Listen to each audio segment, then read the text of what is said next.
Alors j'ai décidé aujourd'hui de raconter la mienne. Ça fait pratiquement 1 an que que j'écoute des histoires de DMGTV. Mais je manque le courage. Aujourd'hui, j'ai dit je vais essayer. Déjà, vous allez m'excuser de la longueur de mon message.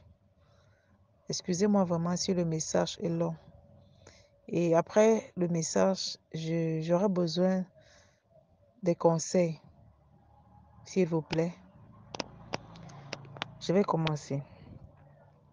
L'histoire commence quand ma maman était enceinte de moi. Ça, c'est selon comme mon papa m'avait raconté. Selon comme mon papa m'avait raconté. Quand maman était enceinte de moi, et la grossesse était difficile. Elle était beaucoup menacée. Elle avait les malaises, la maladie et tout. Et papa était en difficulté financière. À 8 mois de grossesse, elle était toujours menacée. Papa a demandé que maman aille au village. La famille de maman a demandé de faire venir leur enfant. Alors papa a fait voyager ma maman d'aller au village pour qu'on essaie de voir comment on peut faire. Arrivé dans le village, sa maman, ils ont donc décidé de l'amener chez un marabout pour voir ce qu'il y a lieu de faire.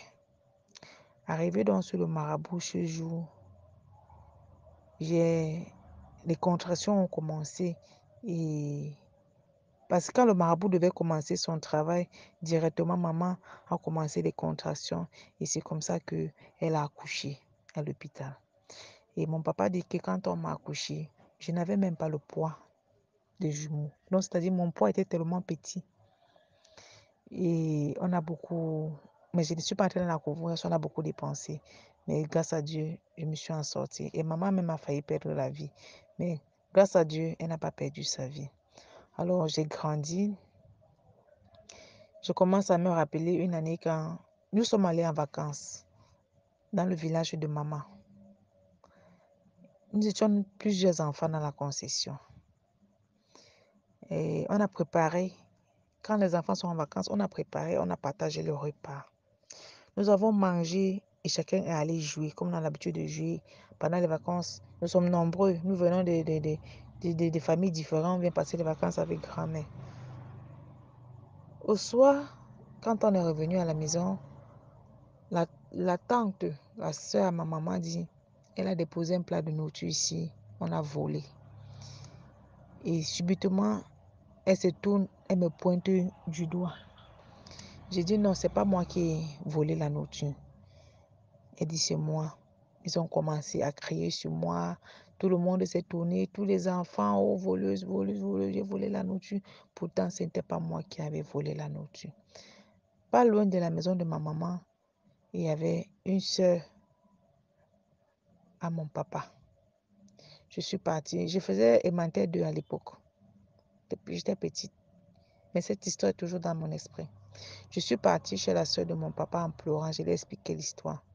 J'ai passé la nuit là-bas. Quand mon papa est venu, j'ai dit je ne vais plus jamais passer les vacances chez ma grand-mère maternelle. C'est comme ça que je suis partie.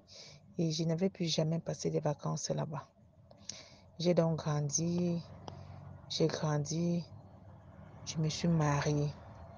Le film avant même de me marier, quand mon père et ma mère avaient des problèmes et que maman partait chez eux au village, quand on demandait à ma mère le problème, qu'est-ce qu'il y a comme problème entre ton mari et toi, elle répond à sa famille, mon père a qu'elle a une coépouse à la maison.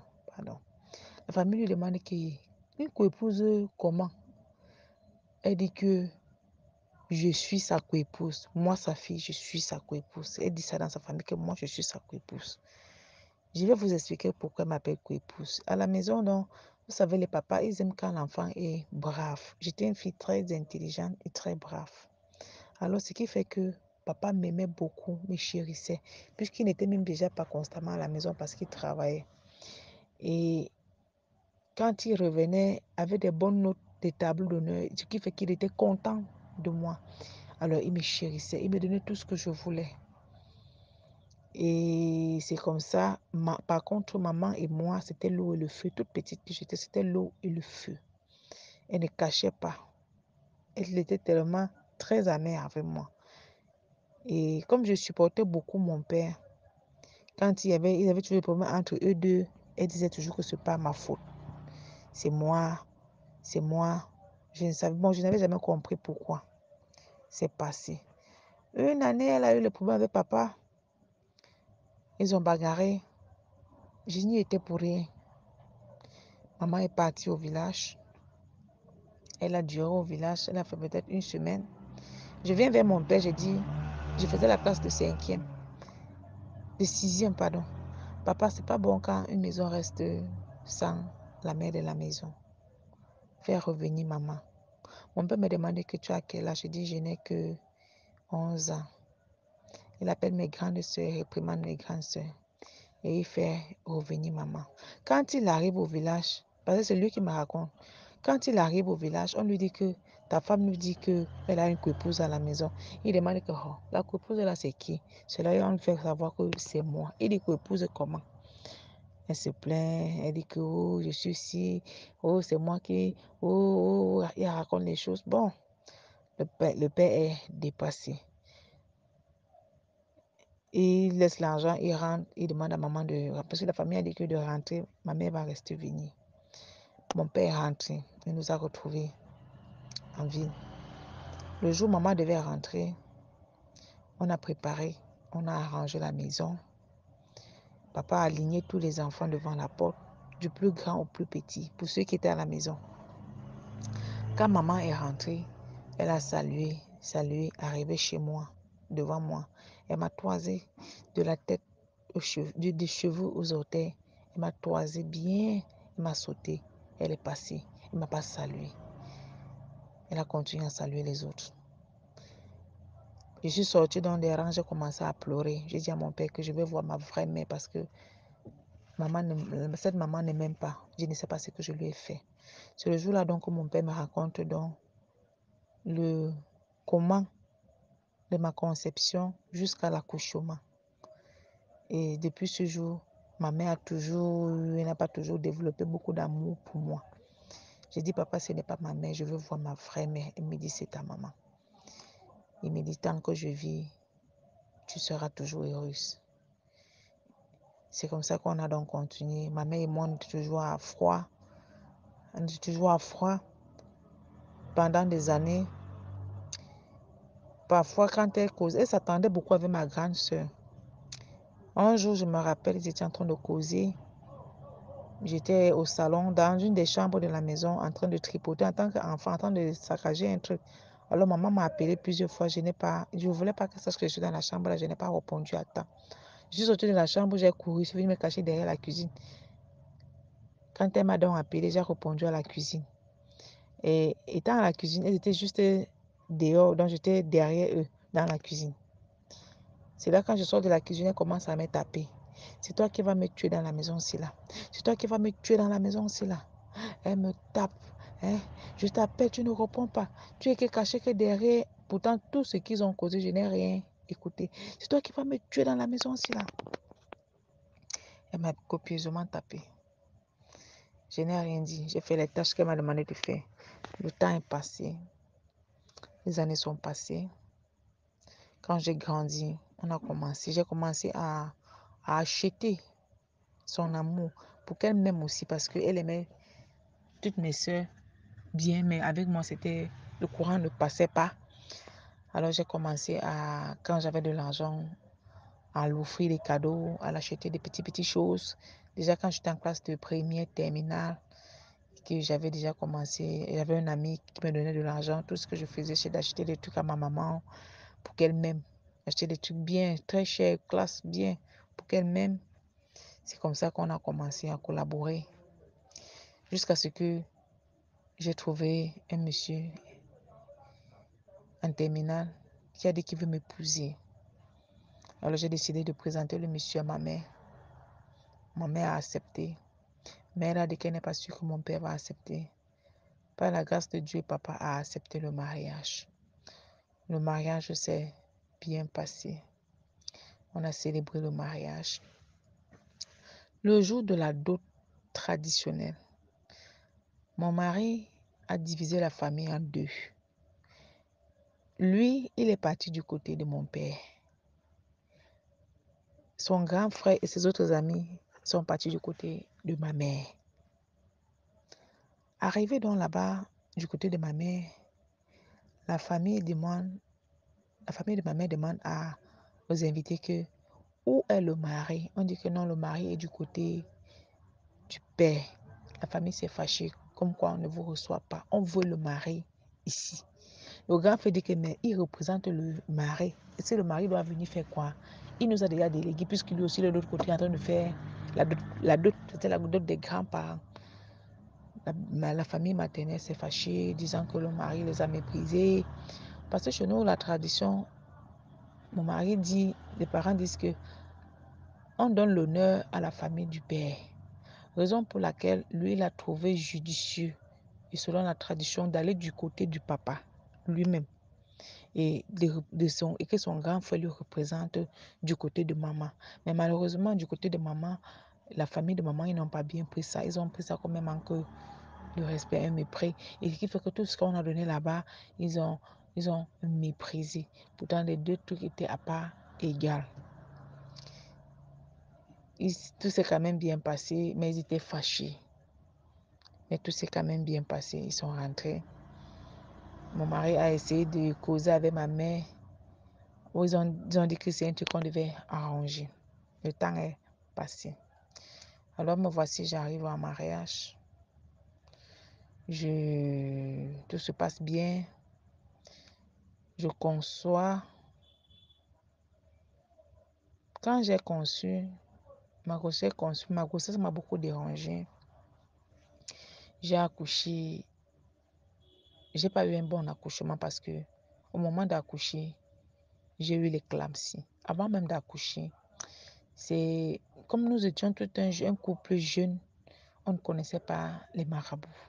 C'est ma mère qui nous amenait chez les marabouts, chez son marabout, pour travailler sur moi avant que je n'accouche. Alors après ça, avant l'accouchement, j'ai eu l'éclampsie. On m'a amené à l'hôpital et on m'a opéré. Là, j'ai fait les jumeaux. Avant même d'aller à l'hôpital, il y avait déjà les tensions entre entre ma mère et mon mari. Les problèmes, parce que quand je suis arrivée en mariage, quelques temps après, ma mère ne voulait plus de mon mari. Il y avait des petites discussions parce que mon mari était un peu strict. Tout devait passer par lui. Il devait avoir le contrôle de sa maison. Tout devait passer par lui. Quand je dis tout passer par lui, c'est-à-dire si je dois sortir, je dois demander. Et étant jeune mariée, je ne pouvais pas me permettre d'aller chez nous à tort et à travers. Parce que mon mari a dit, quand une femme va en mariage, elle ne peut descendre chez eux qu'avec le bébé à main. Toi, tu n'as pas encore accouché, tu ne peux pas aller chez vous comme tu veux. C'est jusqu'au jour où tu vas accoucher que tu vas aller chez vous. Et ma famille n'entendait pas ça d'une bonne oreille. Alors pour eux, je devais venir à la maison comme je veux, puisqu'on habitait dans la même ville, mais les quartiers différents. Alors mon mari n'a pas permis, ne voulait pas de ça. Ça a créé des problèmes. Ça a commencé les tiraillements. Maman a dit qu'elle ne peut pas accepter ça. Maman a voulu s'imposer dans mon foyer. Mon mari n'a pas accepté. Ça a créé les problèmes. Les étincelles ont commencé. Bon, j'ai négligé. C'est vrai, dans un couple, il n'y a pas de couple parfait. Entre-temps, mon mari et moi, on avait des petits déboires. Je me tournais vers ma maman pour lui raconter. Tout son conseil, c'était que quitte dans ce mariage. Quitte dans ce mariage. Je lui dis à la maman, je ne peux pas quitter parce que je l'aime. Elle dit quitte dans ce mariage. Je l'aime parce qu'il a l'argent. Il est bien. Je dis non, maman, je l'aime. Le temps est passé. La grossesse ne faisait qu'évoluer jusqu'à ce que j'ai eu. Avant même ça, elle a fait venir sa famille. Ils sont venus chez moi. Ils ont commencé à dire que oh, ton mari est sorcier. Il faut quitter là-bas. Oh, ton mari est comme ça. C'est la soeur de ma mère qui dit ça. Ton mari est ci, ton mari est ça. Elle me raconte tout un truc et charge mes oreilles. J'écoute bien. Mais quand elle part, je dis Seigneur, je dois avec ce monsieur tous les jours. Mais je ne l'ai jamais vu faire un truc du travers. Tout ce qu'on dit de lui, ce n'est pas ça. Ce qu'elles ont dit, je balance au champ, je continue toujours. Alors l'accouchement se passe, comme je vous ai expliqué, j'ai fait une césarienne, l'éclampsie, on m'a fait une césarienne. Et on a enlevé les jumeaux. Les enfants ont fait une semaine dans la couvreuse. Le même jour, je suis rentrée, après une semaine à l'hôpital, parce que mon réveil n'était pas facile, on m'a attachée. Quand je suis donc sortie, le jour où j'étais de l'hôpital, maman a dit, elle va venir dormir avec moi à la maison pour laver les enfants, comme on m'avait opéré. On a dit, ok, il n'y a pas de problème. Le même jour où nous sommes rentrés, quand nous sommes arrivés à la maison chez moi, je fais un rêve très tôt le matin vers 4 heures où je vois dans mon rêve, je suis couchée dans ma chambre, j'étais en train de téter l'enfant. Dans la réalité, je tétais l'enfant. L'enfant était sous mon sein. Je vois, on ouvre la porte de ma chambre. Je reconnais le petit frère de ma mère. Je reconnais les oncles de ma mère. J'ai reconnu 2 personnes. Ils étaient 4. J'ai reconnu 2 personnes, parmi lesquelles le petit frère de ma mère, un de mes oncles, éloigné aussi du côté de ma mère. Les 2 autres personnes, je n'ai pas bien remarqué. Et tous, ils avaient la tête de la chèvre, avec les cornes. Ils sont entrés dans la chambre, commençant à me menacer. Tu fais quoi ici? Tu n'étais pas censé te marier. Tu fais quoi ici? Qui t'a envoyé ici? Allez, lève-toi, si tu sors. L'autre est venu à téter mon sein. Et dans la foulée, j'ai sauté du lit, commencé à crier. Dans la réalité, maintenant, j'ai sauté du lit, je me suis réveillée en criant, en sortant, en courant. C'est là mon mari m'a rattrapée. Et c'était la première fois que ma maman dormait chez moi. Mon mari m'a rattrapé devant la barrière. Il me dit, devant la porte du salon, tu pars où? Je lui ai dit qu'on m'a demandé de partir d'ici, que je ne suis pas censée me marier. Je fais quoi ici? Il dit que non, il m'arrête de force. Il me fait asseoir. J'explique le rêve à maman et à mon mari. Maman dit que, ok, je vais vous envoyer chez mon marabout. Puisqu'on ne connaissait pas, on connaissait que son marabout. Je vais vous envoyer chez mon marabout et ce qu'il va dire, vous allez revenir. Mais dit, entre-temps, je vais rester avec, elle devait rester avec les enfants. Puisque ma blessure était encore fraîche. C'était pas comme je sortais de la césarienne. Alors nous, on est donc partis chez le marabout à Bounabiri.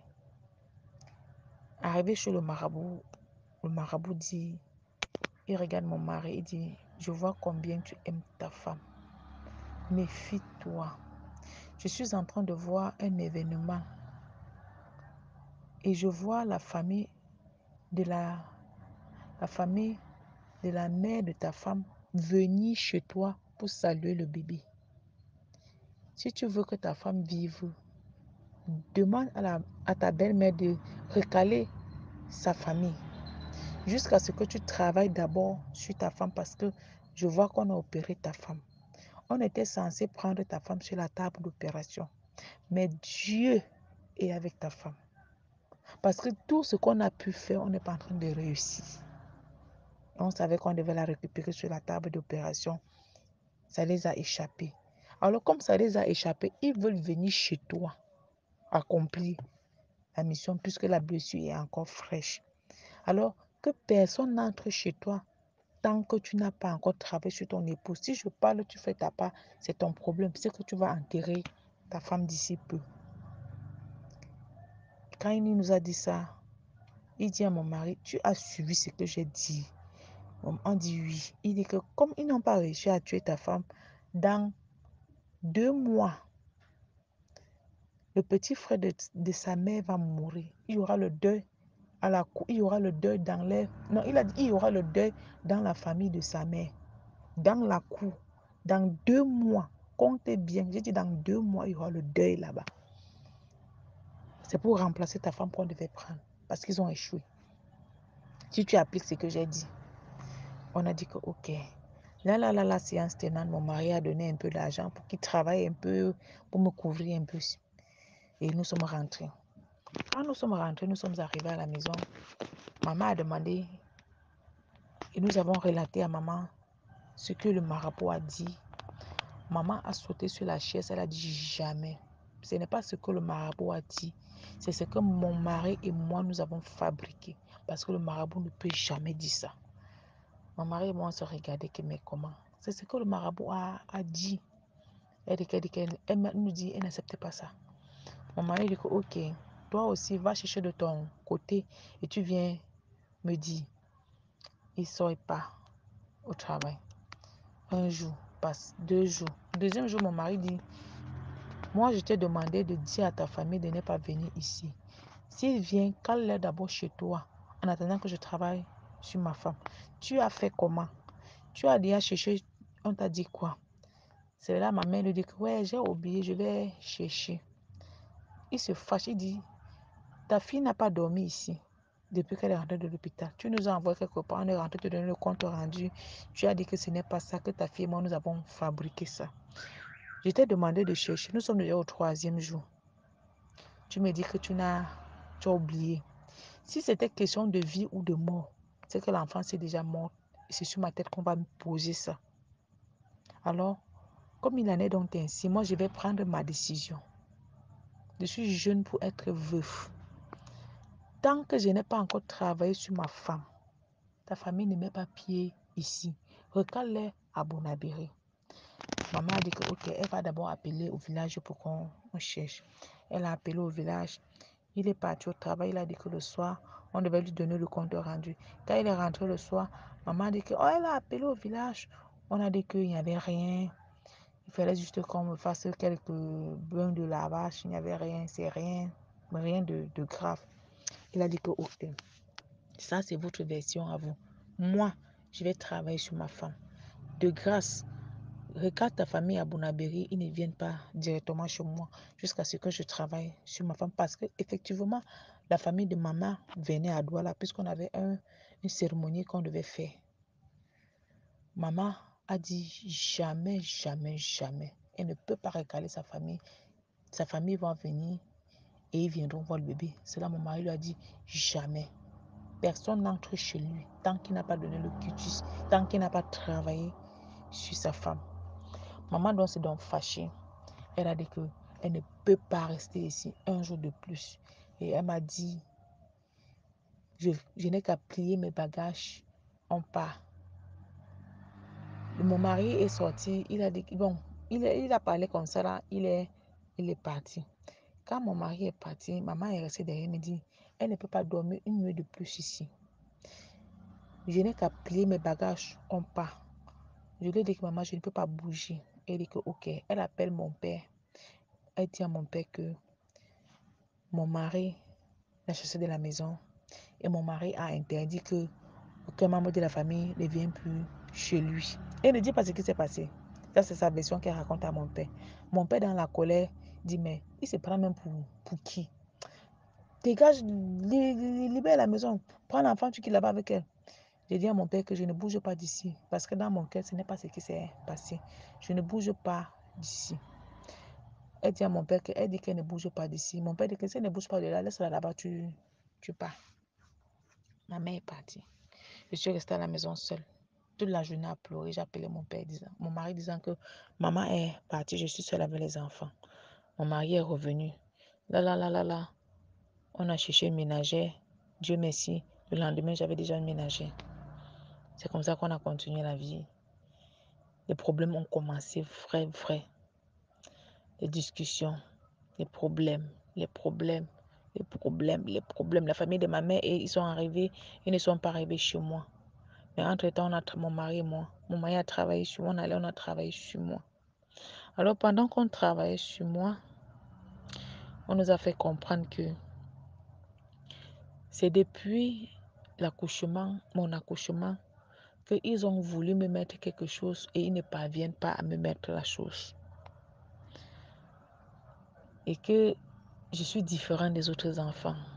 Mais moi, je ne comprenais pas ça.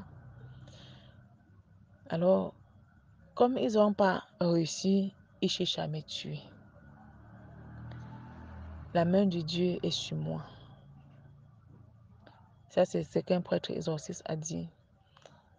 Et disant aussi que la famille de ma maman n'est pas bien. À l'époque, j'étais très jeune, très petite. Je ne considérais pas ça. Le prêtre exorciste a travaillé. Nous sommes rentrés. Tellement il y avait des discussions que je suis allée faire 2 mois chez mon beau. Et la maison de mon beau était à côté de chez nous. Pendant les 2 mois que j'ai fait sur mon beau là, puisque le marabout avait dit que comme je ne suis pas morte, on va mourir dans la maison de ma mère dans 2 mois. Dans 2 mois net, le petit frère de ma mère est mort. 2 mois net. C'est là que j'appelle mon mari, je dis à mon mari que voilà ce que le marabout avait dit. Voilà, telle personne, le petit frère de maman est mort. Et comme la famille était en tiraillement, puisqu'il y avait les problèmes, je m'entendais, mon mari ne s'entendait plus avec ma famille. Et moi aussi, le climat n'était pas très bon avec ma famille parce que j'ai dit que je vais rester dans le mariage. Alors, mon mari voyage et pour au village, arrivé au village, on ne le reçoit pas. Il fait ce qu'il a à faire, il donne ce qu'il a à donner. C'est une autre personne qui prend. Il rentre. Quand il rentre, il arrive à Douala. Il fait un rêve où il est en train de faire l'amour avec la chèvre. Avec la chèvre. Il se réveille, il m'explique le rêve. La semaine-là, il a beaucoup souffert parce que son sexe ne se levait pas bien. Son sexe ne se levait même pratiquement pas bien. Il a fallu qu'on aille travailler sur lui. Mais la scène-là est passée. Entre-temps, ma mère avait déjà raconté à toute la famille comment mon mari est un sorcier. Mon mari veut me tuer. Mon mari a essayé de me tuer avant que ça n'a pas marché. Mon père, ils ont commencé à me harceler que je dois quitter le mariage. C'est un sorcier. Est-ce que dans sa maison, il y a les chambres que je n'entre pas? Me poser des questions. Tout ça, il n'y avait rien de semblable. Mon père m'a menacé jusqu'à un jour. Alors, je me suis levée. J'ai porté mes 2 enfants. Je suis partie sans dire à mon mari. Ma famille m'a amenée chez la copine de ma maman. J'ai fait 1 semaine là-bas. Pendant les 1 semaine là-bas, mes parents sont venus me dire félicitations, comme tu es quitté, ton mari c'est un sorcier, ton mari voulait te tuer, ton mari est monté, ton mari est descendu. Toutes les choses qu'on a racontées, j'ai dit que mais ça ce n'est pas l'homme avec qui moi je vivais. Mon mari n'est pas comme ça. Ça c'est ce que je me dis de l'intérieur. Quand ils ont fini de parler, j'étais avec les 2 enfants. Ils sont partis. Je suis restée 1 jour, 2 jours, 3 jours, toujours en train de pleurer. Toute la semaine où j'ai passé chez la copine de ma mère, là, tous les jours je pleurais. Je ne dormais pas. Chaque jour je pleurais. Alors un soir je me lève, je commence à marcher. Je pose mon problème. On me dit rentre chez toi. Je suis rentrée chez moi. Quand je suis rentrée chez moi, le problème était tellement chaud. Parce que je ne pouvais pas rentrer avec les enfants. J'ai laissé les enfants, je suis rentrée chez moi. Mes parents ont porté les enfants, ils ont amené les enfants à la brigade. Les 2 jumeaux, les jumeaux n'avaient pas encore 1 mois. Ils ont amené les enfants à la brigade. Ils sont allés dire au commandant que on m'a enlevé et qu'ils sont en train de me rechercher. Que l'homme m'a enlevé. Ils sont en train de me rechercher. Alors le commandant m'a appelé mon mari, menacé mon mari. Avec l'entente qu'on avait fait dans ma famille, on avait dit que si on parvient à mettre main sur moi, on me fait voyager pour le nord et on met mon mari en cellule. J'ai dit que ok, comme il en est donc ainsi, je lui ai expliqué le problème. Et je lui ai dit que s'il vient seul, on va l'arrêter. Moi, on va m'amener. Il a fait venir ses amis et sa famille. On allait au commissariat. Arrivé, le commandant a voulu m'intimider. J'ai fait savoir au commandant que je suis mariée, je suis dotée. J'ai l'acte coutumier et la dot est reconnue par la loi et par l'Église. Alors cette famille que tu vois là, il n'y a pas d'enlèvement des mineurs, il n'y a pas de détournement des mineurs.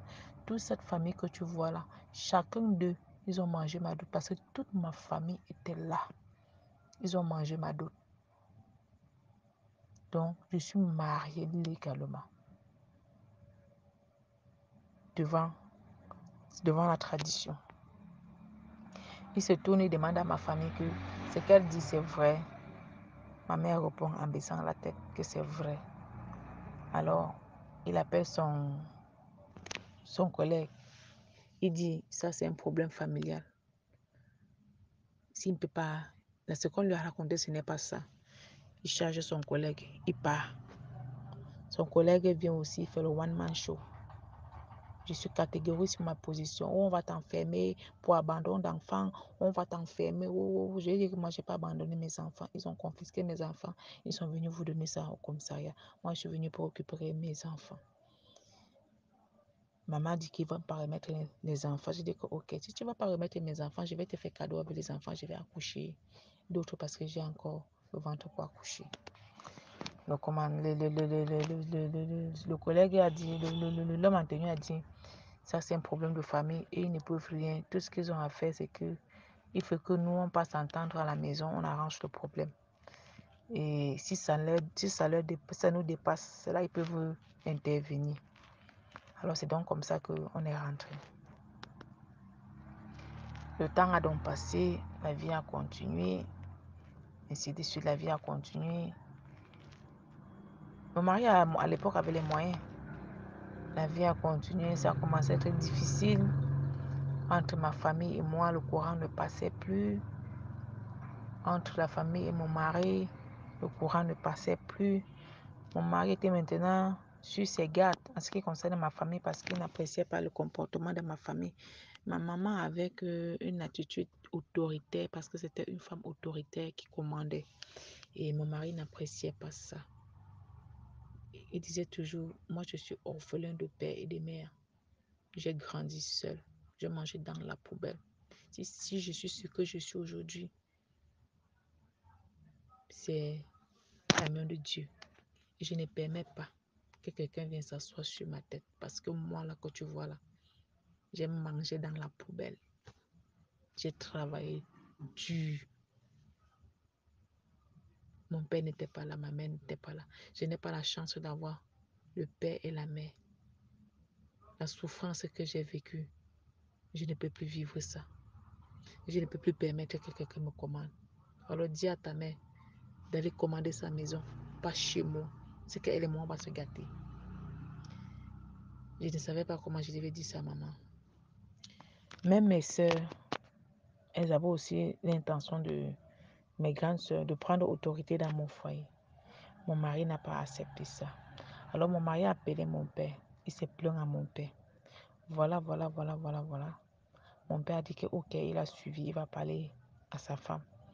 Et il va parler à ma grande soeur. Il a dit que ok, il va lui rendre compte. Parce que ma grande soeur venait dire, hein, tu es chez toi, hein, si tu veux sortir, tu dois demander l'audience. Pourquoi? Hein? Si tu veux faire, si tu demandes l'audience, tu veux sortir, tu sors, tu rentres comme tu veux. Je lui ai dit que non, je ne peux pas, que mon mari ne va pas, j'aurai des problèmes. Il a dit que non, quand moi je veux sortir, je sors. Si je veux faire quoi, je fais. Alors, quand mon mari a compris ça, il a dit ça, c'est pour détruire ton foyer. Il a donc appelé mon père pour lui faire part de ça. Quand papa est donc, je ne sais pas ce qui s'est passé entre papa et ma mère et ma soeur. 3 jours après, c'est ma mère qui est revenue ici chez moi, m'appeler avec mon mari. Il nous a dit, si on ne veut pas marcher comme elle et sa fille ont dit, c'est qu'eux, ils ne seront plus avec nous. C'est tout ce qu'elle est venue dire. Elle est partie. Mon mari me demande que tu as suivi ce que ta mère a dit. J'ai dit que, j'ai compris, mais il dit que non. Ta mère est en train de dire que si on ne veut pas lui laisser commander dans ma maison et te laisser faire ce que tu veux, la liberté de faire comme tu veux ici chez moi, c'est que elle n'est pas avec nous. Et pour ta gouverne, je ne peux pas tolérer ça. Bon, j'ai négligé le détail. J'ai négligé, c'est passé. Les années ont passé. Les tiraillements avec la famille, les tiraillements avec la famille, les tiraillements avec la famille, les tiraillements avec la famille, les tiraillements avec la famille. Jusqu'à ce qu'un jour, toujours en train de courir, monter, descendre chez les marabouts, on dit toujours, la famille de ta mère, la famille de ma maman me veut du mal. On essaie toujours de travailler. J'accouche mon deuxième enfant. C'est mon mari qui était à mes côtés. C'est deuxième césarienne. C'est mon mari qui est à mes côtés. On continue la vie. Troisième accouchement. Alors, pendant ce troisième accouchement, j'ai commencé moi-même à développer les visions.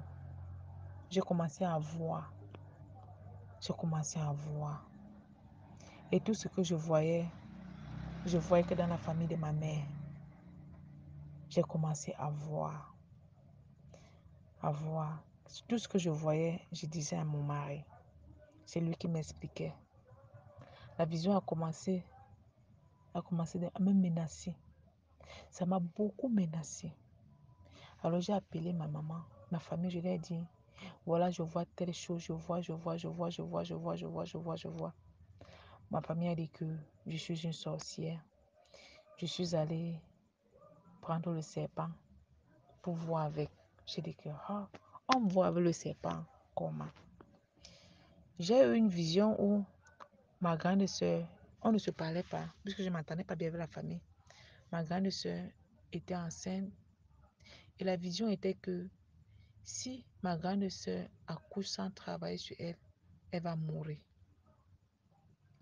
Alors, le week-end là, ma petite soeur était chez moi. Quand elle rentrait, elle est rentrée directement, elle est partie chez ma grande soeur qui était enceinte là. Étant chez ma grande soeur qui était enceinte, elle a dit à ma grande soeur que ouais, je vais jouer avec le bébé dans ton ventre. Elle a commencé à caresser le bébé, à jouer avec le bébé dans le ventre. Comme la grossesse était déjà presque à terme. Après avoir fini de jouer avec le bébé dans le ventre, elle a pris l'album photo, elle feuilletait, elle est tombée sur le carnet d'hôpital de ma soeur. Ma soeur a bondi sur elle disant que c'est celle-là qui t'a envoyé de venir tuer mon enfant. Elle dit que non, elle ne m'a pas envoyé. Elle ne sait même pas que je suis chez toi. C'est là ma grande soeur appelle son mari disant que moi j'ai envoyé ma petite soeur chez elle de venir tuer son enfant. Elle appelle ma mère, elle appelle mon père. Ils sont sortis avec la machette. Oh, ils vont me découper. Oh, je suis déjà une sorcière. Oh, je suis allée acheter la vision avec le serpent. J'ai dit que je vois. Et j'ai envoyé ma petite soeur de venir tuer l'enfant. Ça a fait les problèmes. Ça a fait les problèmes. On a fait les problèmes à ma petite soeur. Ma petite soeur m'a appelé, elle m'a dit, j'ai dit que ma chérie, dis ta vérité, rien que ta vérité. Si moi je t'ai envoyé, j'ai dit, si je n'étais pas envoyé, tu dis, mais ce que je sais, c'est que je ne t'ai pas envoyé. Dieu sait que je ne t'ai pas envoyé. Toi, tu sais que je ne t'ai pas envoyé. Dis ta vérité, rien que ta vérité. Elle est restée sur sa vérité. L'autre là est passé. Ça fait que ma grande soeur et moi, on ne se parlait plus parce que j'étais fâchée d'elle. Un temps, dans la famille de mon mari, il y avait beaucoup de décès. On a dit qu'il faut qu'on travaille sur moi. Du coup, ma famille est sortie. Oh, on t'a dit que ton mari, c'est un sorcier, il va te tuer. Voilà, on meurt dans sa famille, il faut qu'on travaille sur toi. Mon mari a dit que, ok, papa, prenez votre enfant, allez travailler où vous voulez. Le montant qu'on va demander, dites-moi, je vais donner parce que mon père a dit qu'il veut travailler sur tous ses enfants, et y compris moi. Mon mari a dit que d'accord. Le jour arrivé, mon mari a donné l'argent. Je suis partie, sachant que nous serions nombreux, je serai avec mes soeurs, on va travailler sur nous. J'arrive là-bas, je tombe que sur ma mère. Maman, que je ne parle pas avec elle, ça faisait pratiquement 4 ans, on ne se parle pas. Elle me dit que c'est moi qui me prends charge de toi. Le tour d'entrer chez le marabout arrive. Quand on entre chez le marabout me dit, oh ma fille, on t'a déjà vendu.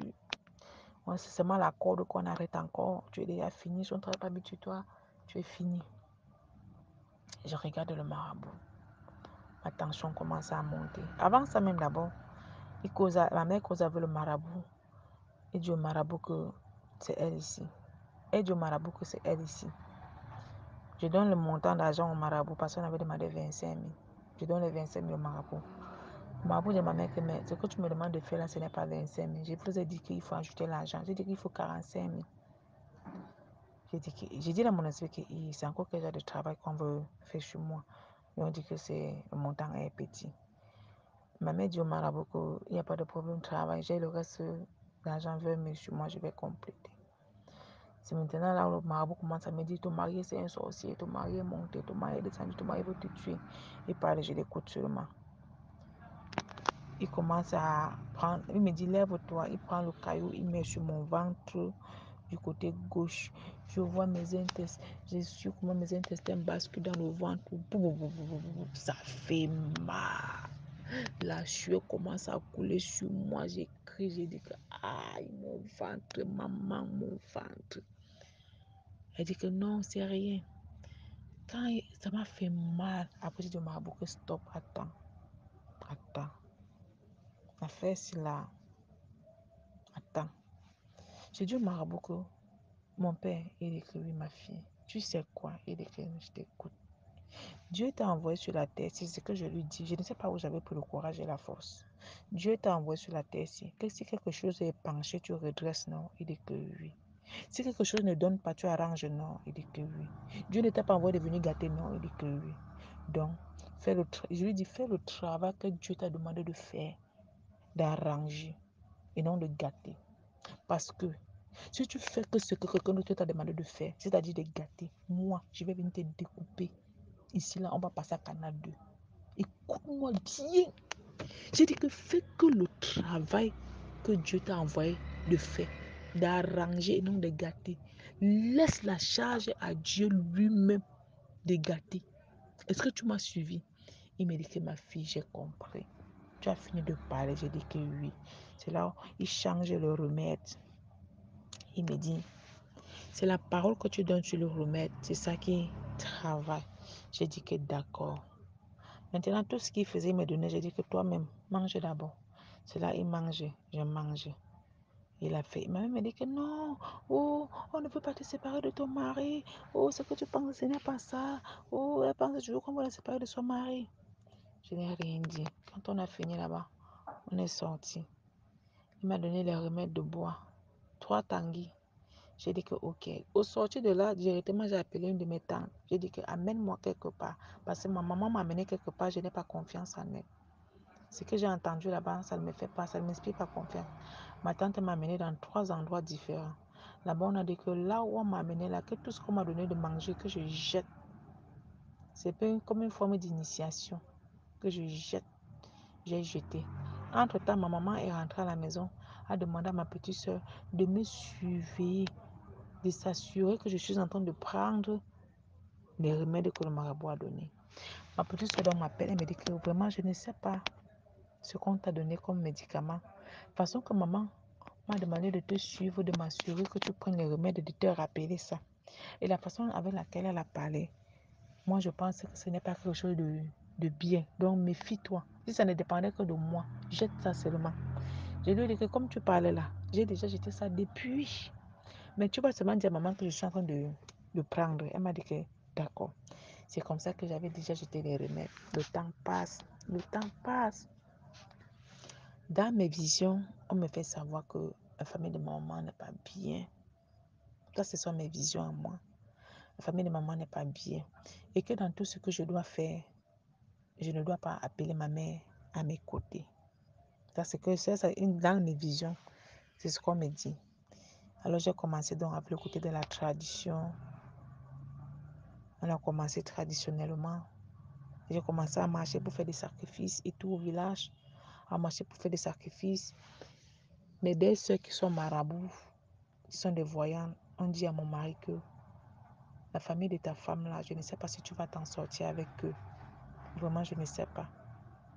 Mais demande à ta femme de ne plus côtoyer la famille de sa mère. Parce qu'on ne la veut pas du bien. Je n'ai pas compris. Il était toujours en train de les côtoyer. Parfois, je ne disais même pas à mon mari. J'étais toujours en train de les côtoyer.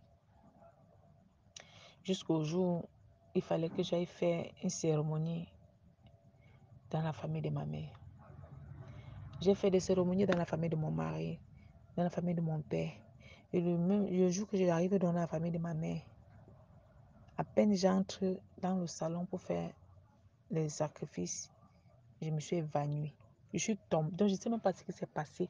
C'est comme si on avait arrêté mon cou, mon souffle, poup, ça s'est arrêté. Je me suis évanouie. Et quelques instants après, je suis revenue en moi. Quand j'ai ouvert les yeux, j'ai vu la femme qui m'accompagnait, puisque c'était une voyante. Elle était en train de prier sur moi, de faire des incantations sur moi, me taper avec l'arbre de paix et tout, et tout, et tout. Je me suis réveillée. Elle commence à remercier ses ancêtres. Elle parle à ma grand-mère. Elle dit à ma grand-mère que, dis à la mère de l'enfant c'est que moi je vais lui parler. Parce que maman n'était pas là. Ma grand-mère maternelle dit que ok, j'ai compris. La maman l'a répété 3 fois à ma grand-mère maternelle. Dis à la mère de l'enfant c'est que moi je vais lui parler. Ma grand-mère a dit que dis-moi le message et je vais le transmettre puisque c'est ma fille. Elle a dit à ma grand-mère que dis à la mère de l'enfant que la dysanie qu'elle est en train de s'aimer au milieu des enfants là, qu'elle fasse très attention. Qu'il faut qu'elle réunisse les enfants et met la paix au milieu des enfants. Qu'elle fasse très attention. Ma grand-mère a dit que ok, elle a suivi, elle va dire ça. Quand nous sommes donc rentrés du village, je suis arrivée à Douala. J'ai fait une vision où on est venu me dire, dis à ta maman que la dysanie qu'elle sème au milieu des enfants là, elle éparpille les enfants. Elle doit faire comme une mère poule qui protège ses enfants. Comme elle est en train d'éparpiller ses enfants là, l'épervier volant va passer et picorer un poussin. Parce que la personne avait pris la parabole du poussin. Picorer un poussin. C'est quand on va lui prendre un poussin, 2 poussins, qu'elle va s'asseoir. Je me suis réveillée du rêve. J'ai expliqué ça à mon mari. Je fais le même rêve 2 fois. J'ai expliqué à mon mari. Il a dit que ok, j'avais dit que c'est urgent. On allait à Bonabéry, on a parlé à mon père, à ma mère. On a expliqué le rêve à mes parents. On les a parlé.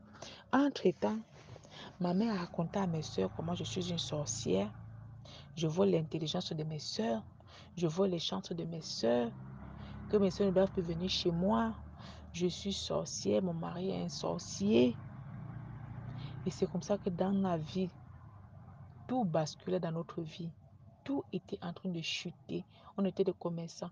On chutait.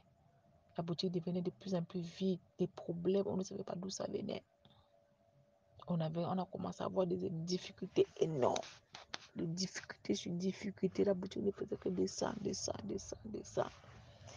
La famille se moquait de moi et disait que c'est plus tard que j'ai suivi. Quand l'argent là va finir, on va voir comment elle va faire. On a continué ainsi. Excusez-moi vraiment pour la longueur du message. Je vous ai dit, j'ai besoin que vous me conseillez. On a commencé, on a continué le cours de vie. On a continué. Certes, c'était pas facile dans le mariage parce qu'à des moments, mon mari aussi dérapait. Parce qu'il n'avait plus confiance. Il avait peur qu'à tout moment, je peux divorcer. Puisque ma famille ne veut pas de lui. Mais j'étais sereine, j'étais dans mon foyer. Je bataillais pour que la paix règne dans mon foyer. Mon mari était devenu un peu genre frivole. On avait des problèmes tout le temps à la maison à cause de l'infidélité. Des problèmes. J'ai commencé toujours à développer les visions. Ça nous a appauvris, je vous assure. Jusqu'à ce qu'on a dit, je lui ai dit un jour, je ne fais plus de sacrifice. Je n'irai plus faire des visions. Même si la voix fait me parler, même si les entendre me parler, je ne ferai plus de sacrifice. S'ils veulent m'amener, qu'ils m'amènent. Je ne fais plus de sacrifice. Alors j'ai commencé à prier Dieu. J'ai commencé à prier avec les chapelets, à prier à l'église catholique. J'ai commencé à prier. Entre-temps, j'étais déjà à la 3e césarienne, puisque j'ai une 3e césarienne. J'ai commencé comme ça à prier. Je priais maintenant, je ne partais plus au village, mais je partais toujours chez les marabouts. Un jour, mon mari restait à la boutique, puisqu'il est commerçant. L'amie intime de ma mère vient. Une amie que chaque fois elle venait chez moi, Comme il y avait à manger, je donnais les choses. Je partais chez elle, je donnais le riz, les huiles, les spaghettis, le savon, puisqu'elle était c'était un peu dur sur elle. Alors un jour, peut-être après 2 ans de connaissance, où elle me fréquentait beaucoup, elle vient à la boutique chez moi, elle se met à genoux devant mon mari, elle demande pardon. Et mon mari dit que pardon, pourquoi? Elle dit que mon beau, pardonne-moi, parce que vraiment, ta belle-mère n'est pas bien.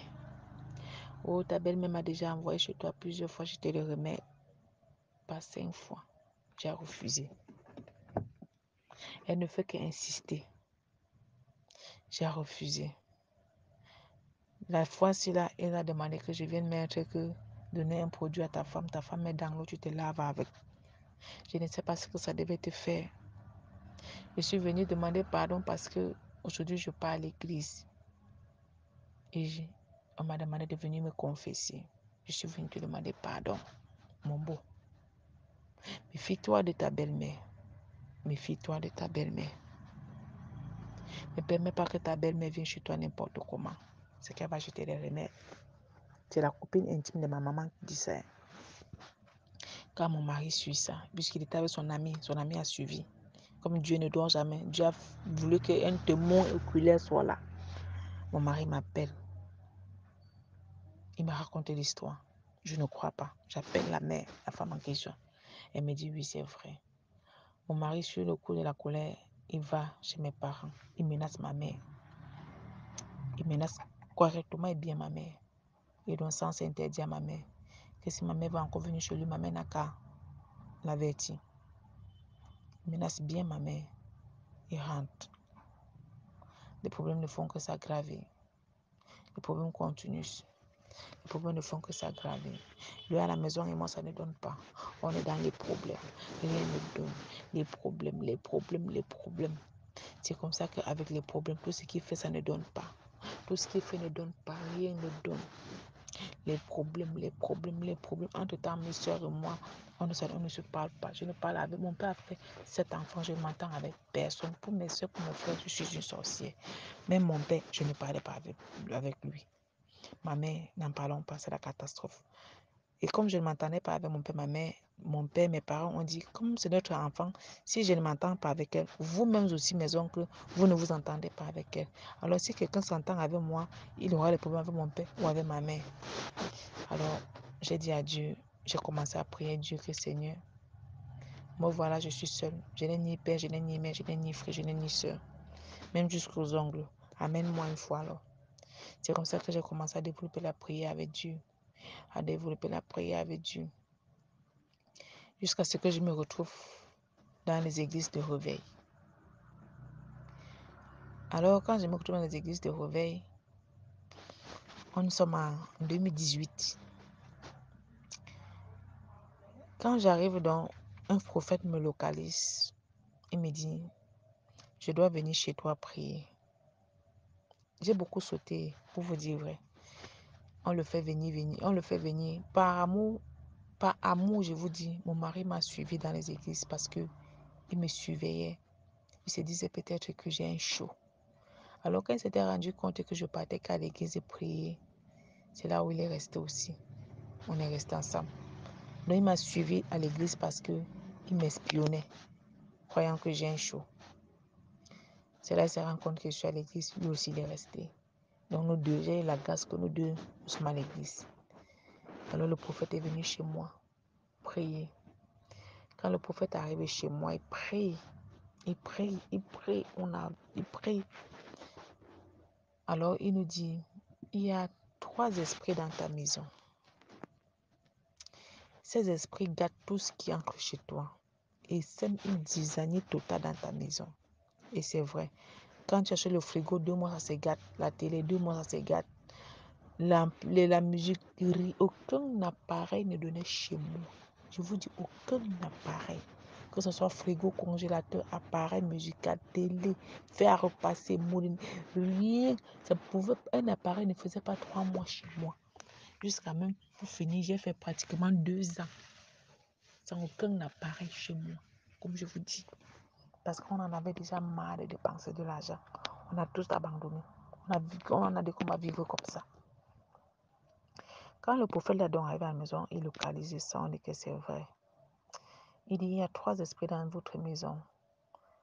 Il y a 2 femmes, il y a un homme. L'homme là a l'accoutrement d'un marabout. Et les 2 femmes que je suis en train de voir, il y a une parmi, on est en train de la pousser. On dit qu'elle passe devant, c'est ton enfant. On t'avait demandé de faire la mission si tu n'as jamais fait, tu n'as jamais réussi. Place-toi devant. On pousse celle-là. Celle qu'on dit que c'est ton enfant, ça veut dire que c'est ma mère. Et le prophète explique que celle qui est en train de pousser là, quand il décrit celle-là, je me rends compte que c'est la petite soeur à ma mère. Mon mari et moi, on se regarde. Il dit, continuez la prière. Ne perdez pas le fil de la prière. On continue à prier. Alors, il cause avec les esprits. Il demande aux esprits que vous faites quoi? Tu fais quoi dans la maison de ta fille? Il ne répond pas. Il commence à les relâcher du feu, le feu, le feu, le feu. Il dit qu'il relâche le feu, on relâche. Il dit que le marabout a fui. Ça reste les 2 femmes. Maintenant, il dit que les 2 femmes ont dit qu'ils veulent parler. Qu'ils vont libérer ma maison. Mais qu'on me dise à moi et à mon mari que comme ils sont en train de partir là, ils vont voir, nous sommes en 2018, ils vont voir où est-ce que mon mari et moi on va se placer pour faire le funérail de leur père. C'est le prophète qui cause avec les esprits. Nous, on n'est pas en train de voir. Alors le prophète se retourne et nous dit ce que l'esprit a dit. Mon mari et moi on se regarde.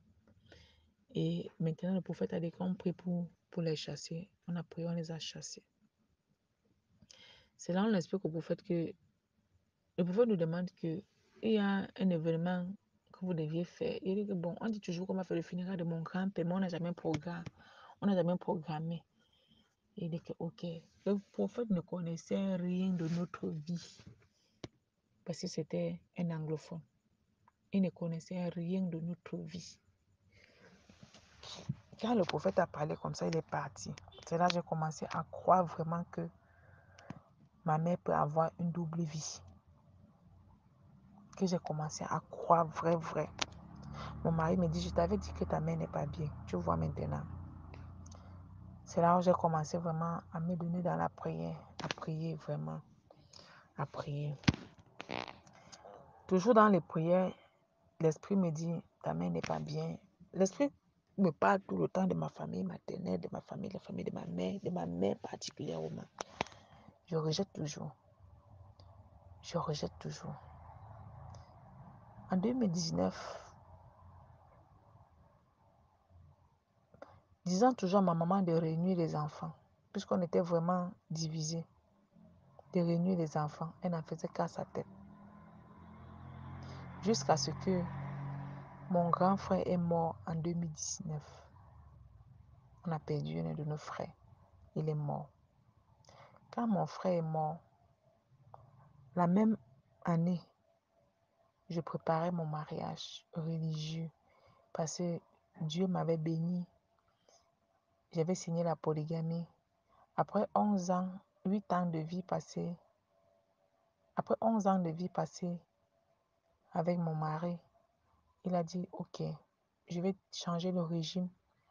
Je vais signer la monogamie avec toi parce que je ne m'attendais pas à ce que tu dures dans le mariage. J'ai dit merci Seigneur. Mon grand frère est mort la même année. Quand mon grand frère est mort, on m'a accusé que j'ai tué mon frère. J'ai dit merde. Comment je peux tuer mon frère? Même si tu es dans la sorcellerie, le jour que tu vas verser le sang, le jour-là tu connais. J'ai commencé à pleurer, j'ai dit Seigneur, c'est pas moi qui ai tué mon frère. Je ne sais pas ce que j'ai fait à ces gens-là pour qu'ils m'accusent à tort et à travers. Ce que je sais, c'est que quand mon grand frère était malade, tout ne s'entendait pas, mais je suis quand même allée lui rendre visite. Il m'a dit, il veut me parler seul à seul. Malheureusement, comme il y avait beaucoup de gens, je n'ai pas pu le parler seul à seul. À chaque fois, il dit toujours qu'on m'appelle. À chaque fois, il dit toujours qu'on m'appelle, que je viens, il veut me parler. Il ne veut pas que les gens soient là. On est en train de l'écouter. Mais malheureusement, je n'ai pas pu parler avec lui jusqu'à ce qu'il décède. Parce que ça ne donnait pas la porte dans la famille. Donc quand j'arrivais, on me regardait comme une extraterrestre. Jusqu'à ce qu'il est décédé. On est allé au village, on a enterré, on est rentré. Quand on est rentré, j'ai commencé à développer un peu les crises, les voix qui parlaient en moi dans ma tête. Ça m'a menacé pendant 2 jours. On m'a mené à l'hôpital, on m'a tout donné. Rien. Tout donné, rien. C'est là une infirmière nous dit, ça ce n'est pas le problème de l'hôpital. Il faut aller à l'indigène. On part chez le marabout à l'époque. Le jour-là, on ne trouve même pas le marabout. Parce qu'il fallait la solution. Là, je pleurais beaucoup. Mon mari, dans la panique, est d'abord parti chez le marabout. Chez le marabout, n'était pas là. C'est là on est quitté, on est allé à l'église. Arrivé à l'église, c'était un dimanche. Le prophète même avait déjà fini le culte. Dès qu'on arrive à l'église, le prophète nous dit, l'esprit de mort te suit. Et c'est Dieu qui t'a envoyé ici. Sinon, toi-même, tu devais mourir. C'est comme ça que le prophète a prié sur moi. Et la maladie est partie jusqu'à aujourd'hui.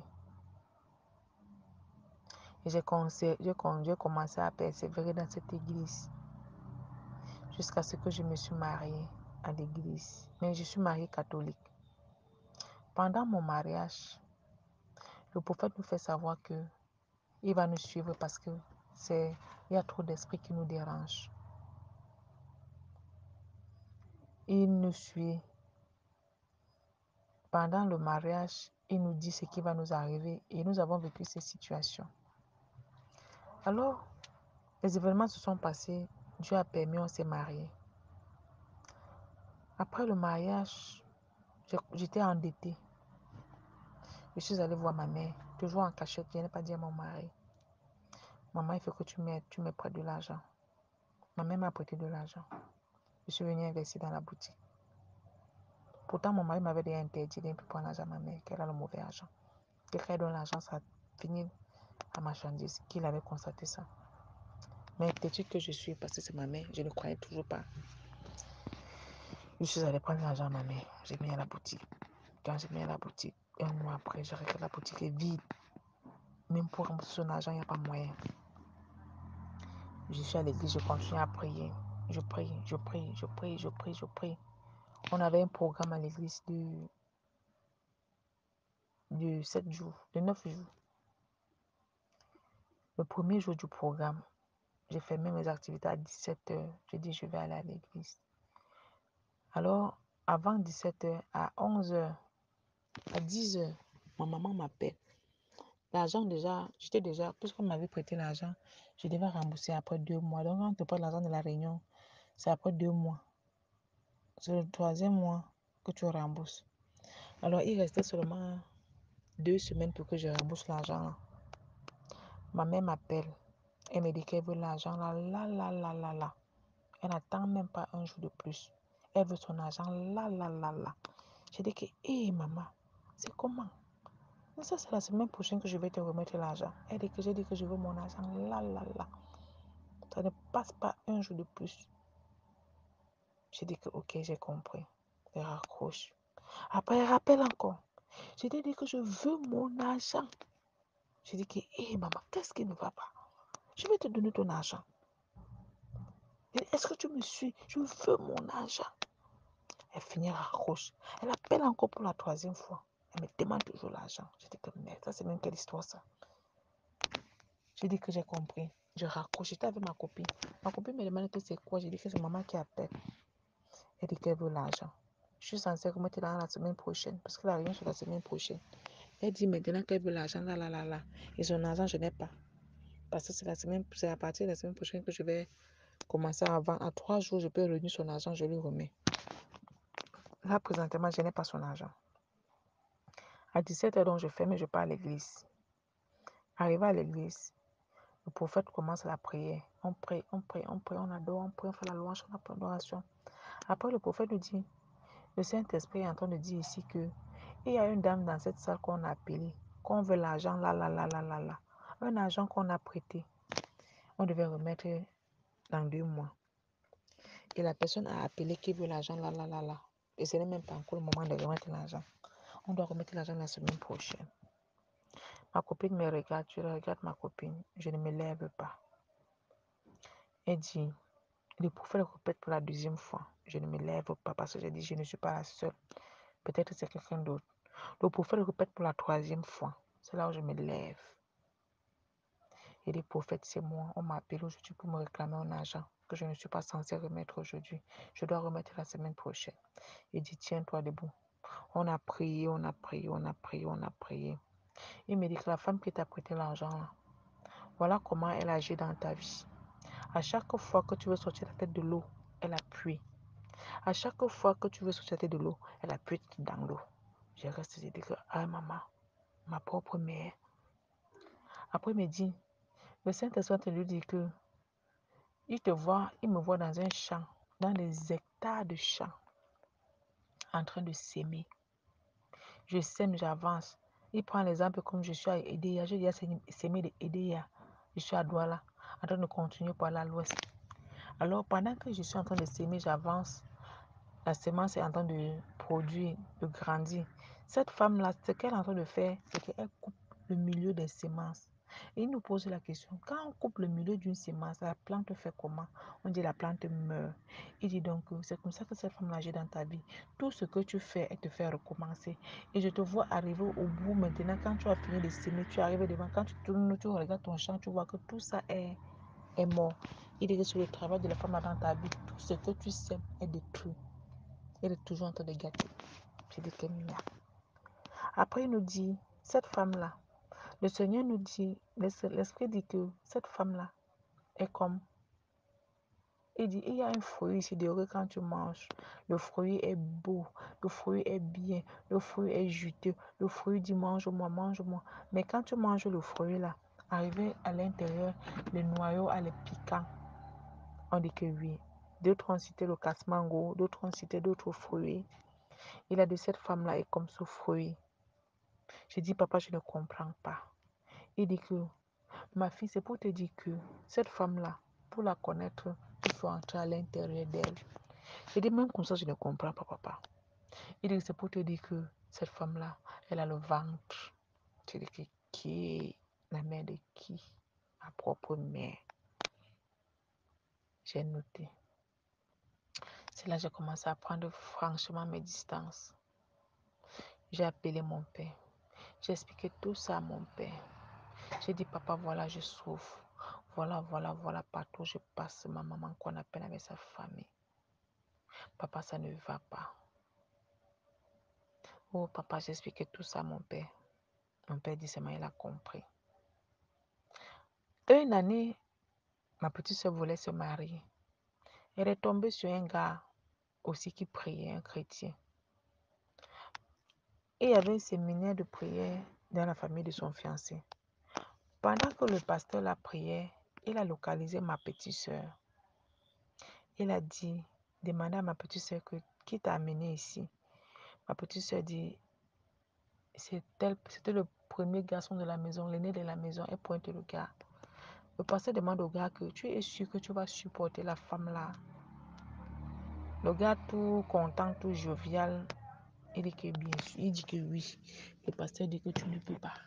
Renvoie la fille là chez eux et qu'elle aille voir sa mère et que sa maman aille l'air détacher au tronc de l'arbre où il les avait attachés parce que tu ne peux pas. Le pasteur a dit ça. Séance tenante. C'est là ma petite soeur m'appelle en pleurant, en disant que voilà ce que le pasteur a dit. Je lui demande que descends sur Douala, puisque j'étais à Yaoundé. Reviens à Douala et on va faire une réunion avec maman et papa. On va parler de ça. C'est comme ça qu'elle est venue à Douala. On a fait la réunion. Maman a nié tout en bloc. Elle a dit qu'elle ne connaît rien. J'ai dit que ok, si tu ne connais rien, on va aller chercher. C'est comme ça qu'on allait chercher. Mais pour finir, ils m'ont mis à l'écart. Ils ont continué. Aujourd'hui, là, mes propres soeurs là et moi, on ne se parle plus. Même avec mon père.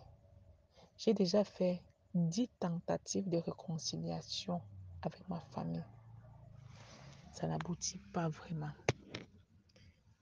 Ça n'aboutit pas.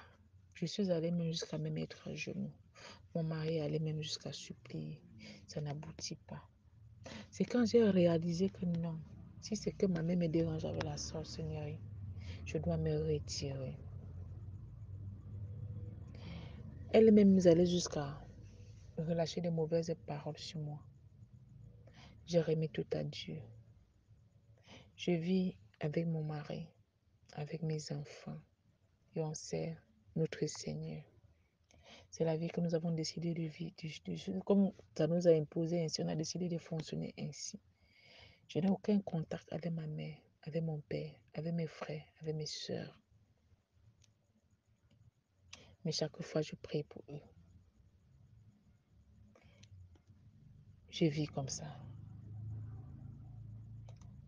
Alors, dans une semaine, on va faire le funérail en question de mon grand-père maternel. Et depuis qu'on a programmé cet événement,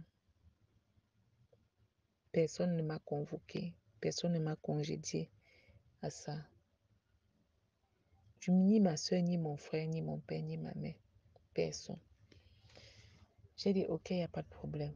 Même si on m'invitait même si on me disait, je ne pouvais pas participer à ça parce que je suis chrétien. Tout ce qui concerne la tradition, je ne fais plus. Alors vraiment, j'aimerais que vous m'aidiez avec les conseils. Qu'est-ce que je dois faire? Vous allez dire, va demander pardon à ta mère. Je l'ai déjà fait. Je l'ai déjà fait. Ça ne donne rien. Je suis allée voir mon père. Ça ne donne rien. Avec mes soeurs, n'en parlons pas. À mesquinerie. J'ai juste constaté que à chaque fois que je prie franchement, parce qu'une fois on avait les nuits de prière. La nuit de prière finissait à 3 heures. On doit à l'église jusqu'à 4 heures. À 5 heures, ma mère m'appelle. Pas une fois, pas 2 fois. J'ai constaté ça plusieurs fois. C'est là que j'ai commencé à douter vraiment de ma mère. Et quand elle m'appelle, elle ne parvient pas à ma voix. Elle se déplace. Elle vient me chercher. Et quand j'avais constaté ça, quand j'ai rentré de nuit de prière et qu'elle m'appelle à 5 heures, alors je fuis. Je ne suis ni à la maison, ni à la boutique. Elle va me chercher, me demander à mes enfants, votre mère où? Demander à votre mère de m'appeler. Je l'appelle pas au téléphone. Pourquoi? On avait déjà fait cette remarque. Ce qui fait que j'évitais maintenant ma mère. Je fuis un peu beaucoup ma mère. Et la goutte d'eau qui a débordé le vase, en 2022-2023, j'étais enceinte pour la 5e grossesse. Ça devait faire la 5e césarienne. Comme Dieu est grand. Ma famille ayant appris que je suis enceinte, ils ont dit, le tout si je vais mourir. J'ai dit, Seigneur, ne m'abandonne pas. Seigneur, ne m'abandonne pas.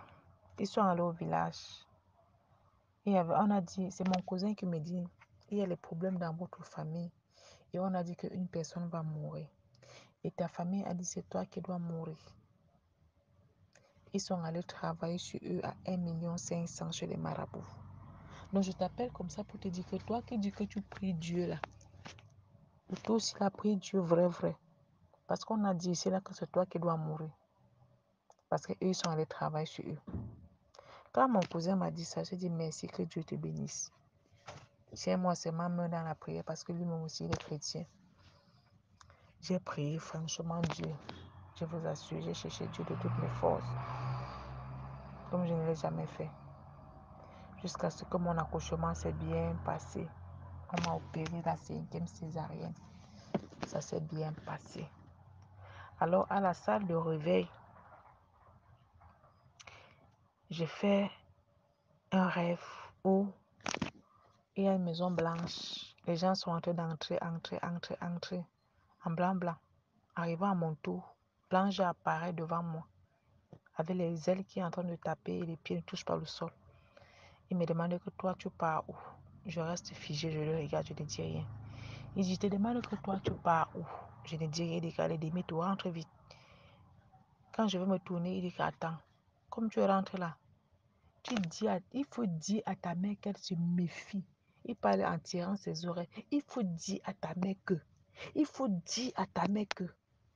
Pape, je me réveille. J'appelle mon mari, je l'explique. On commence la prière. On prie. Après, on me sort de la salle de réveil. On m'amène dans ma salle. La nuit, là encore, je dors. Je rêve. Ma mère vient. Elle me flatte comme si, oh ma fille, elle m'embrasse. Elle m'embrasse comme si elle veut me parler. Elle sort un tournevis. Le genre de tournevis qu'on branche, ça tourne là. Elle m'enfonce dans la tête. Elle est en train de percer ma tête. Je crie.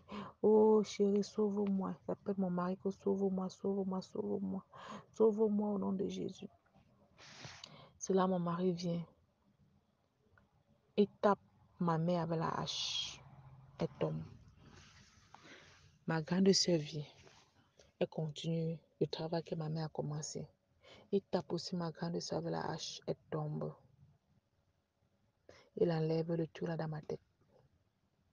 Après, ma mère me dit, en riant, le jour que ton mari va perdre seulement le contrôle sur toi, moi, je vais te ramasser. Elle m'a dit ça. Pape, je me suis réveillée. Avant de me réveiller, on a fait comme ça. Ils ont tiré mes pieds. Donc, je sentais physiquement comment on est en train de tirer mes pieds en bas du lit de l'hôpital là. On tirait mes pieds. Et maintenant, pape, je me suis réveillée. Et dans le réveil brusque, le ventre a commencé, la blessure a commencé à me faire mal. Et les pieds, les parties où on avait arrêté là. Là, ça a enflé. Mes pieds étaient devenus gros. Ça a enflé.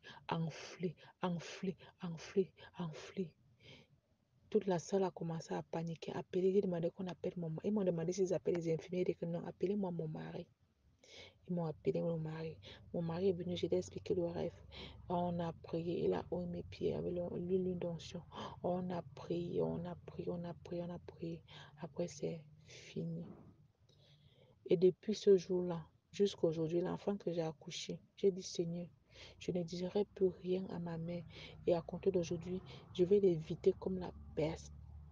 Je vais fuir ma mère. Alors, depuis ce temps-là, ça fait 1 an jour pour jour que je ne parle pas.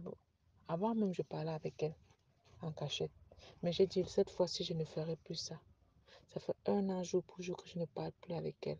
Ni ma mère, ni mon père, ni mon frère, ni ma soeur. Plus personne. Alors vraiment, la communauté d'IMG TV, je ne sais pas le conseil que vous allez me donner. Les spirituels qui sont parmi vous, aidez-moi. J'étais un regard sur le problème de ma vie parce que c'est toute ma vie. Ce qui est bien, c'est que je n'ai pas le cœur lourd. Comme je vous dis, je n'ai pas le cœur lourd en ce qui les concerne. Je ne les en veux pas. Je les aime au contraire. Je n'ai jamais médité du mal contre eux, mais chaque jour, je médite le mal contre moi. Je n'ai jamais médité des choses mauvaises contre eux. Mais je contrecarre seulement, je prie pour tout ce qu'on peut me faire de mauvais. Je prie. Même comme si on dit que ce que je fais, c'est de la sorcellerie. Les églises de réveil que je passe, c'est les églises de sorcellerie. J'ai accepté. Je suis toujours dedans. J'ai dit, c'est la mort qui va m'enlever là-bas. Mon mari, moi et mes enfants. Vraiment, excusez-moi de la longueur du message. J'ai besoin de conseils. Comme je vous ai dit, le funérail, c'est dans une semaine. On ne m'a rien dit. Et j'ai dit, Seigneur, je n'irai pas. Merci. S'il vous plaît, j'ai oublié une partie. Parce que l'histoire est tellement longue que j'ai oublié une partie. La partie où j'ai oublié, quand on s'est marié à l'église, mon mari et moi, catholique, on a continué à persévérer dans l'église de réveil. Alors un jour, pendant qu'on était à l'église en couple, il y avait un nouveau prophète qui était venu le jour-là qu'on avait invité. Le prophète, puisqu'on était devant, le prophète nous dit à mon mari et moi d'avancer. On a avancé. Le prophète nous dit, je vois ton mariage est beaucoup combattu. On dit oui, c'est vrai. Il dit, ta belle-mère, à mon mari, dit à mon mari, ta belle-mère a relâché sur toi un esprit de frivolité, afin que tu sois tellement frivole et que ta femme quitte le mariage. Mais rends grâce à Dieu parce que ce qu'on voulait, ils n'ont pas eu. J'ai dit, c'est vrai, papa, parce qu'à un moment, mon mari était devenu incontrôlable. Et je rends grâce à Dieu parce qu'il s'est arrangé et on s'est marié à l'église. Et que c'était un esprit que ma maman avait relâché sur lui pour détruire mon mariage. Et qu'elle a fait 1000 tentatives. Elle n'a pas pu. J'ai seulement déclaré que quel qu'en soit ce qu'elle fera, elle ne réussira jamais au nom de Jésus. Que c'est la volonté de Dieu s'accomplisse.